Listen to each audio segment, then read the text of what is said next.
Hey YouTube, Brian LCS. Thanks for stopping by the channel and this video, the Comic Book Community 411. And this week's guest is 22 Comics. So stick around for the full interview.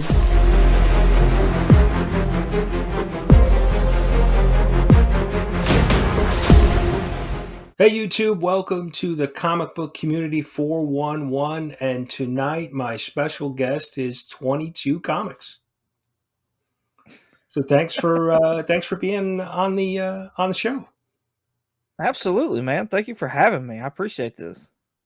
Yeah, no, it's good to connect with fellow community members and kind of dig in a little bit, get to know them a little bit better. Um, so why don't we jump in? Well, I'll ask you my first question. How did you get into comic book collecting? Um, I mean, it's a little bit of the same story, somewhat. It happened when I was a kid. For the most part, my mother was like a T-shirt designer, and so she would wind up having to take me to work with her. And they said that I would just sit at a table and just draw for hours. And she eventually showed me how to draw like Mickey Mouse and the Ninja Turtles and stuff like that. And then it got to a point where I was like, "Hey, show me how to draw Spider-Man. Show me how to draw Wolverine." And it's like she's like, "Honey, I'm blanking. I don't know what to tell you." Like, so I just started like I'd get my books or I'd get my trading cards because those were really popular at the time too. And I just start figuring out how to draw them. And so like I would just get books that way to sit there and learn how to draw, Superman, Spider-Man, like all these different characters and stuff like that. I dipped out as, I got older, as a lot of people do. And the Christopher Nolan Batman movies started coming in, and I started watching those, and I really dug those. I dug the Spider-Man as they came out. I dug the X-Men as they came out. And I was like, I really don't want to have to wait for more Batman. Like as that trilogy ended and stuff like that, I was like, I don't want to have to wait for more of that. And I was like, I'm going to go buy a comic book. And then it just kind of snowballed from there. I found out about Second and Charles and how pretty much at that time all their books were $1, and like nobody was doing the stuff they're doing right now. So like I was just like, and then they'd have a buy 5 get 5, and I'm taking a book bag in, and I'm just loading that book bag up of like I'm doing runs. Like I started collecting the Civil War storyline because that was recent, and I didn't know about that. And then I found a bunch of Punisher Warzone books, so I started getting those. Like it was Yeah. My wife, she was like, "Oh, this is not going to be good." That snowball was rolling downhill pretty fast then. Yeah. Yeah. Yeah, and I recently saw somebody do kind of like a store tour of Second and Charles, and I was amazed at the amount of books that they had. It's like they used to, it's like here in my area anyways, they used to actually do like new comic books and stuff like that. And you could actually have a subscription service to them and stuff. And that's where I get, like, if you hear me talk about fried pie variants, that was like a Second and Charles Books a Million, because they're both the same company, like exclusive type thing. And that's like native to Alabama. Of course, they're at all the Books a Millions and the Second Charles across the country, but all that started here in Alabama. And so like that's why I was like, that's gonna be my thing, is the fried pie variants. Plus they're just, nobody hears or talks about them either. So I'm like, yeah, no, I don't think I've ever heard them mentioned other than your channel. Yeah. I love those things. Love them. And it's because I'm in Alabama and they're from here. So Right. Yeah, because we don't really have any. We don't have a Books a Million. So I'm in New York, Long Island, and we don't have those type of discount stores. I've heard people mention Ollie's. I don't have any of those really discount stores. We have a lot of LCSs, a lot of comic book shops, and there's a few that have, warehouses with dollar bins, but none of like the discount stores, chain stores. Now, I wouldn't say that Second and Charles is a discount store. It's more of a secondhand store, and it's basically of just media, but they also sell like brand new stuff as well. So, and they kind of do get their stuff from Books a Million, which is like a straight up just retail store. Like it's all new stuff. But yeah, like I know it's pretty spotty where you find them and stuff like that. And so you'll find a lot of them down here in the Southeast though. Yeah, I'm definitely, when I'm heading south, I'm going to have to check, see if I can find some and go do some digging. So, Yeah, so yeah. not my second question, but you sparked another question. So, do you, since you were started drawing as a kid, do you still draw today? It's very rare that I have the time to draw. It's very Yeah, sad. I yeah, have a Heath Ledger Joker that I've been working on now for years. Like I'll randomly pull that out and I'll do a little bit here and there, and then it goes back in the portfolio and it's like just been sitting there. And so it's still not done, but that's like the one that it constantly is on my mind. And every now and then I'll start buying the blank variant covers because I'm like, if I actually do have a point in time where I actually have time, I would love to sit there and just draw covers and then like put them up to see, if somebody, because if I could draw something that somebody appreciated, that'd be great. I'd love that. Like that'd be yeah. awesome.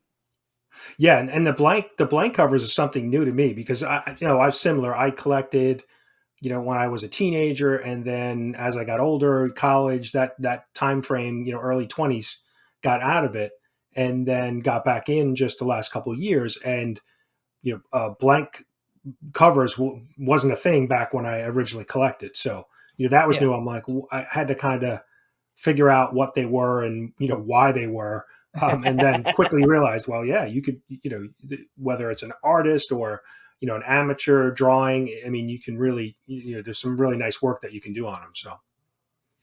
So okay. So how about my second question is going to be, why YouTube? How did you go from collecting comics now to actually saying, hey, let me start a YouTube channel, about comic books? So I started watching like the normals that everybody watched, like Comic Tom, Reggie Collects, Jim Mintz, all them kind of people. And I was like, this is so cool. Like it really intrigued me. At the time, I was doing electronics repair on the side, and that was kind of my like fun money for the most part. I'd sit there and fix iPhones and iPads and computers and stuff like that. And I was like, and I saw, like newbie comics and things, and they were, making the hobby pay for itself. And I was like, that's pretty cool. And people getting on and showing off their hauls, and I was like, I want to start doing this. Like this just seems fun. And like, if it grows into something and I get monetized, okay, great. But as long as I'm having fun along the way, then why not? Like, I can sit there and put a video together, except for the first videos. Oh, I mean, it's like a lot of people. They're everybody thinks their first videos are rough. I was just like, oh my god, I'm so nervous. I'm sweating everywhere, places I shouldn't be sweating. Like, I don't understand. Yeah. I don't think I've ever sweat in that area before. Now I am. Honey, why are you wet there? Don't ask. Just don't ask. Yeah. Don't ask. Look away. Look away. Uh, Oh, that's good. Yeah, so and I mean that was a similar experience for me when I started to get back. I actually came to YouTube first because I needed to learn how to ship a comic book because okay, I had a collection of books and I started to sell some of them. I started to list them on eBay and was selling some books. But then when I made my first sale, I was like, I didn't have Gemini mailers. I didn't know what a Gemini mailer was. And so I said, well, how am I going to ship this thing so that it doesn't get damaged? And so right. I went and searched on YouTube to, how to pack and ship a comic book and found some information, found that, there's Gemini mailers, but also found that there's some other ways, if you press it between cardboard and, use painter's tape and things like that. And so I did that. And then during that search, I found a bunch of other channels and I was like, oh, let me check out I found Reggie Collects, Gem Mint, Comic Tom, and then started watching some of those videos. And then shortly after that, kind of the light bulb moment too, like, well, I was selling comics on eBay and I could at least put together a video a week of what I sold on eBay. And so I said, Yeah, I know I have a source of content. And then that's how it started. I said, oh, let me do this. And then you fall down the rabbit hole of all the other channels and mystery boxes and hauls and then next thing you know you're like you said sweating in areas you didn't know that you could go. It's funny, it's just a very similar experience that a lot of people have.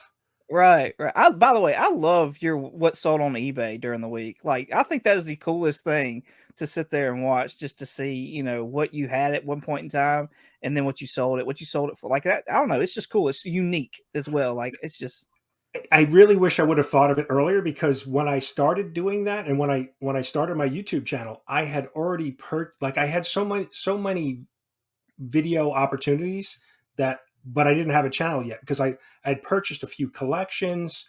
I was going through the collections and I was listing them on eBay, and I had sold a ton of other books prior to the YouTube channel. So I was like, wow, I really kind of missed an opportunity, but I wasn't, it wasn't where I was at that point. But it Right. would have, at least I think it would have made, some good video because I, filled up the car with a collection one day, and then had to go through it. And I found some value. One of the collections had a Clone Wars 1 in it, which Oh, was in really nice. high grade. And I ended up getting it Nice. graded and I sold it, which I shouldn't have done. I should have held on to it, but I needed the money at the time. It was around the holidays, and I was like, oh, if I can and I ended up selling the book for like $1,400, and Okay. the entire collection that I picked up, I paid like $450 for it. So Nice. just that one book, tripled my money. Right. So I was like, wait a minute, you can buy books inexpensively and then maybe sell. It was, it was like a mind blowing experience. So, um, but that was all before I started a YouTube channel. Yeah. Yeah. So all right, so collecting, you're on YouTube now. What about the comic book community or collecting? What is one thing that you don't like or care for? Within the even within the YouTube community or within collecting, collecting in general. Um, I've never really thought about this. The the only thing that really comes to mind, like, it's more, it's not even so much that it's the community. Like, so I watch a lot of YouTube, or I shouldn't say I watch a lot of YouTube. I have a lot of YouTube playing at work. So they have restrictions though to where like you can't comment on videos. And so like because like I have kids at home and I have a wife and stuff like that, and I have like designated times when I can record and edit and this, that, and another, like I do a lot of consuming content when I'm at work, and it's like I want to comment on these people's videos and stuff, but I can't because that section is blocked. And it's only blocked on like the creator side. Like if I go into YouTube Studio at work, I can sit there and I can like respond to people's comments that have done stuff on my videos. Okay, it's But only like commenting on like a public video. right, like Okay. it's only like somebody else's video I can't comment on. They've completely blocked it. Hmm. And so I'm just like, this sucks because like I'm Yeah. like everybody thinks that I hate them because I don't comment on their videos. And it's like I don't want to mess your algorithm up and like turn your video on for 2 seconds for me to write this comment and then shut it off and go to another one because that just royally messes you up. But so I'm just like, so I just make sure I'm just every time I'm like thumb up, thumb up, thumb up, thumb up, like just make sure to give everybody the thumbs up, make sure to let it run the entire time because I mean I'm doing other stuff anyways too, so it's Right, like, right. but like Yeah, yeah, like I think I, that's one of the probably, because there's really no way to give a creator any feedback or let them know that you've watched it. You obviously you can watch it, like you said, all the way through. You can give it a thumbs up, but unless you comment, the comment is the only way that a creator knows that you've watched his video, really. right, right. Well, and that's why I've started like when I'm on Instagram, making sure if I see somebody put their thumbnail up, that I'm like, I'm either sharing that or I'm like, and I'm also commenting on it, like, hey, this was awesome, this was great, whatever the case was, to let them know, at least on IG. Like, I know it doesn't help them in the comments as far as YouTube algorithm goes, but at least like personally, it's like, look, like your stuff is awesome. I like it. You know Right, what I mean? And right. just Yeah, you're recognizing their work. Yeah, yeah. right, right. So Yeah, one of the tricks I've been doing recently is if I'm watching stuff, like a lot of times, like on the weekends, if I'm doing stuff around the house, I'll have my iPad running and I'll have the watch later list up and running and just kind of watch videos. And then a lot of times I don't have the chance to comment because I'm busy, whatever I'm doing, washing dishes, whatever I'm doing. Um, right. so I'll go back and then just leave it in the watch later and then say, all right, I know I've watched these. I've hit the like button. Now let me leave a comment, later on. Okay. Just to kind of, it's one of the tricks I've been trying to do to make sure that you're doing all three things, right? You're watching, you're liking, and hopefully commenting. So, Right, right. I might have to try that then. I have to do something because I feel bad. I'm just like, oh, these guys, they think I hate them. but yeah, no, I mean, it basically comes down to like time management, right? Because we all have, other priorities, work, life, family, so you're always, I know I'm always trying to find the balance of, because also running the channel takes up a lot of your time, like creating your own videos and editing your own videos. So Right. it's a balance to try to get everything in. Yeah, absolutely. Absolutely. All right, so those were the four comic book related questions. No, actually, I missed one. So my fourth comic book question is a comic book or character. If you had the opportunity to reboot one, reboot or rewrite, what character or book would you tackle?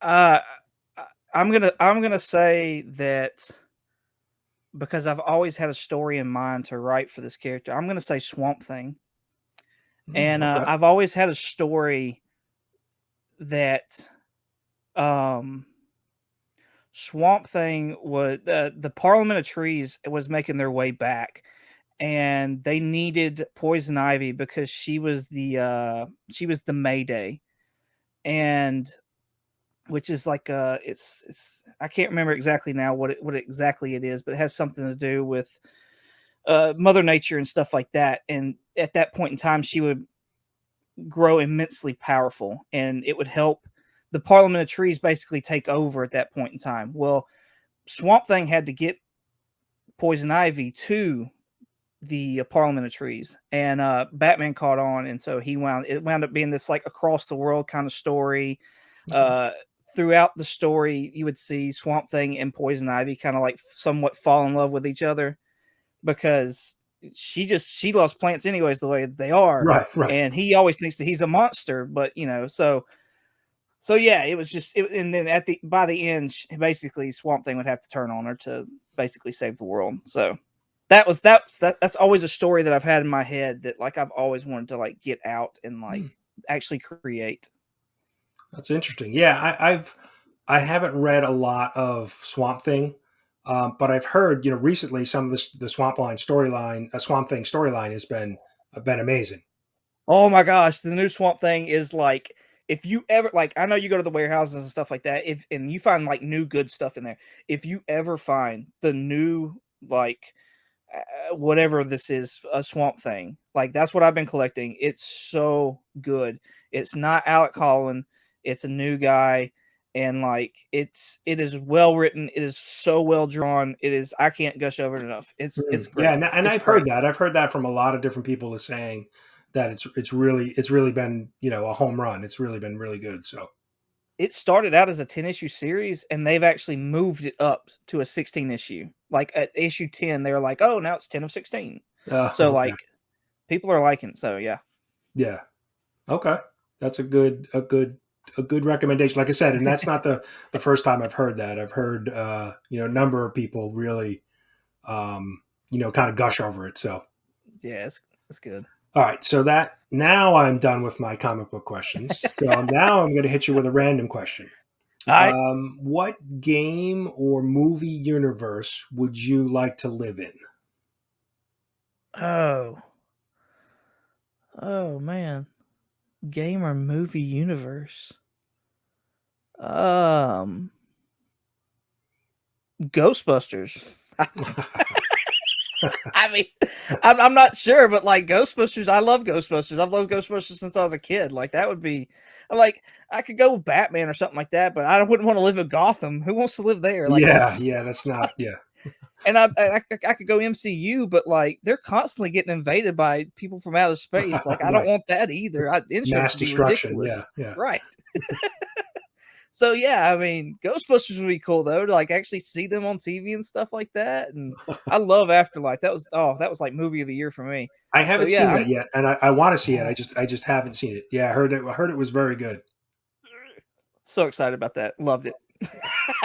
Yeah, I mean, the Stay Puff Man from the original kind of leaves an impression when you first see that movie. Yes, yes, it does. That movie, like it's the best movie I think ever. Like I remember watching it as a child, and then up until like now, I find new things every time I watch. And me and my son watch it now, and like I love that movie. It's great. Yeah, that's good. Yeah, yeah. It's fun to share those type of movies with your kids. Like Yeah. I recall the first time we watched Spaceballs with my kids, and it was like, they were big Star Wars fans, but had never seen Spaceballs. So it was like just a home run. Just now quoting ludicrous speed and just all kinds of things that inside jokes within the family now. So yeah, it's great to Star share that. Star Wars would be a cool one to live in, but I'm a little claustrophobic, so I don't know that I'm flying anywhere. Like There's a lot of death and destruction in Star Wars too. Planets there being is, blown up, and yeah, but it's real Star quick though. destroyers falling from the sky. That's funny. Because I thought of that too. I said, "Oh, Star Wars might be a good universe," but yeah, there's a lot of death going on in that series. So. All right, well, that was a good answer. Ghostbusters, that's a good one. All right, so the sixth and final question. I give the guest an option if there's a question you'd like me to ask, or we can just go to a random list. So I have a list of 50 different questions. So just give me a number 1 through 50, and we'll ask you that question. Right. We're gonna go with 22. 22. That's an interesting one. When you want to give up, what keeps you going?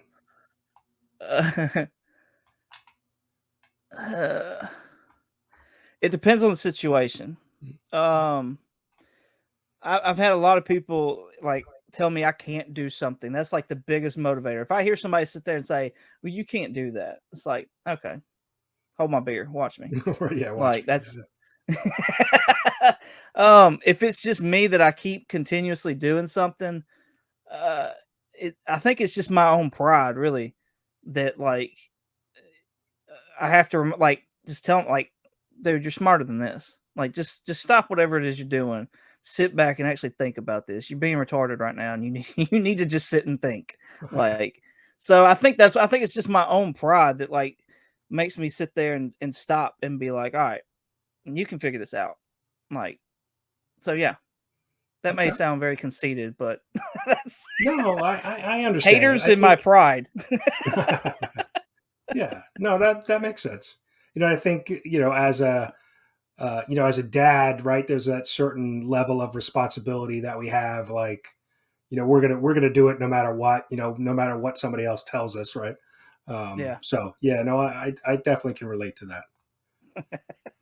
So that was it. Those were the 6 questions. Those were the 411. So you survived. Hey, look at me. So So why don't you tell me a little bit about like your channel, what you have coming up? I know you have a weekly Monday live video that you've been doing the last couple weeks.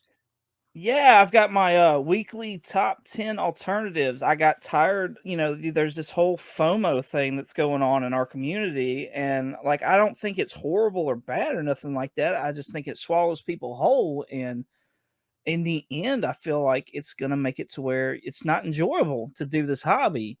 So I started doing this top 10 alternatives video on Monday night. Started doing them live. And last Monday was probably the best show I've had yet with no technical difficulties. Um, but yeah, I just go through and I just kind of give like comparisons and just alternatives to whatever's on that cover price top 10 list because those seem to be like the trending hot books for that week or whatever that everybody's like searching for that go for, to me, ridiculous prices. But I guess that's neither here nor there because it's not my money they're spending. But yeah, I do that on Mondays. I usually drop some kind of a random video on Monday, like afternoon as well. Okay. So, and then I try to drop another video on Thursday. I'm thinking this Thursday is either going to be this massive like DC haul that I'm going to drop, or like DC Walmart pack haul, or the rest of my CGC because I got those 4 books back, Oh, and okay. I was thoroughly excited about those. So. And then I usually I'm on a podcast as well called Comically Comics, and we usually record every Sunday, and we drop the week that we drop a new episode every Monday. Okay. So yeah, I stay fairly busy. Yeah, that is a pretty busy schedule. Yeah, certainly the podcast too, right? Because you're coordinating with your other host and recording that. Yeah, that's got to Yeah. take up some time. Yeah, well, because I mean, like right now we're reviewing the Moon Knight episodes on top of like any news that may drop or something like that. Any like substantial news that drops. Okay. But yeah, like so I gotta make sure I gotta watch Moon Knight, which I'm gonna watch it anyways, let's be honest. And Yeah. or whatever other MCU show or DC show or something like that that we decide we're gonna talk about or review. So I gotta make sure I gotta watch that, then have notes and to record, which is fun. Like when we get in there with the guys, like it's so much fun. There's a lot of language. I'll let y'all know that right now. So if y'all are looking interested in watching it or listening to it, like definitely know there's language. It's funny. YouTube has really replaced my podcast listening, and I think I mentioned that in my in the video that I did for your giveaway because you mentioned to Yeah. shout out a podcast. And I used to listen to podcasts all the time. So, put headphones in when I'm working around the house, taking care of the yard or doing whatever. I would just listen to, instead of just listening to music, you could listen to a podcast and learn or, whatever it may be. But Right. then when I found YouTube, it was like the podcast went out the window because now I was spending all the time watching content as opposed to listening to it. So, Yeah. The podcast the podcast came about because like I go over this buddy of mine's house, and I met his like best friend from high school and stuff like that. And he was a big nerd. And so like we'd sit there and we go to eat dinner and stuff, and then me and this dude would just start nerding out, like just totally just whatever. And I was like, one day I was like, y'all, why are we not recording this? Like we could sit there, make a podcast, and actually like make this our income, our lives. Like so that's kind of how that ball got rolling there. I opened my mouth about doing something fun, and it turned into, yeah, all right, well, that's it good. turned into us having fun. So there you go. Yeah, and letting other people listen in, right? Yeah. Oh yeah, absolutely. We've talked about doing something on YouTube as well. But it's just having the time to like put animation together and stuff like that because we don't necessarily all want to be on camera doing the podcast. So I've been trying to figure out how to do animation to do snippets of our podcast to have on YouTube. Okay. We're talking about doing Comic-Con here in Alabama soon as well. So it's lots of things just constantly moving.